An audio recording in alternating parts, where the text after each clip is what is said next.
Back now to the very latest on the war between Israel and Hamas. Congresswoman Debbie Wasserman-Schultz is right now in the Middle East. She was on the ground in Israel and is joining us now live from Jordan to explain what she saw. Congresswoman, thank you so much for joining us. We're glad to see, of course, that you are safe.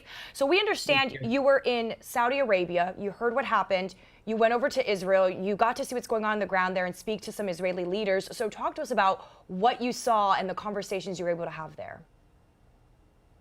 The devastation that was rained on Israel was unprecedented by the savagery of Hamas, whose mission is to eradicate Jews and Israel. And the horrific stories that I heard meeting with families who have either had their loved ones captured and are being held hostage or murdered in cold blood were sickening.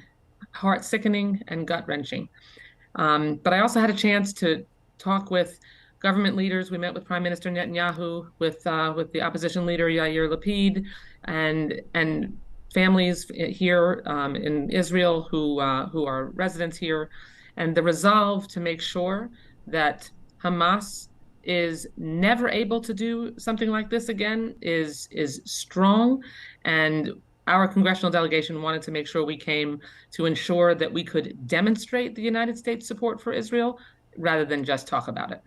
Well, and speaking of that, you are heading back to D.C. here shortly. And Yes. Talk to us about the importance. The president called it urgent need for Congress to take some action. Of course, there has to be a House Speaker in place to get something done. So tell me about what steps are next there. You know, in talking with Prime Minister Netanyahu today, it's clear that Israel will have the need for us to help her replenish her Iron Dome supply and ensure that she has the ability to continue to defend herself.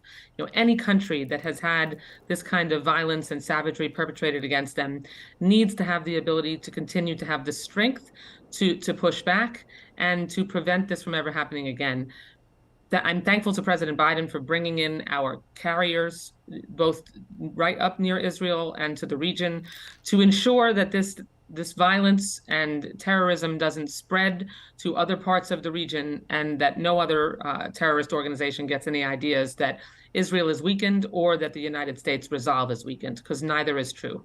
And Christy, I wanted to come as not just a member of Congress, but as a representative of one of the largest Jewish populations we have in our country, as a Jew and a Zionist myself. And it was just so important for our bipartisan, bicameral delegation to come to Israel. We were coming anyway as part of our Abraham Accords trip, and we wanted to make sure that we came regardless of the situation on the ground. In fact, because of the situation on the ground, so we could demonstrate the U.S.'s support for Israel. All right, Congresswoman Debbie Wasserman-Schultz joining us live from Jordan. We will, of course, be speaking to you and checking back in with you as you safely travel back to D.C. So thank you for joining us.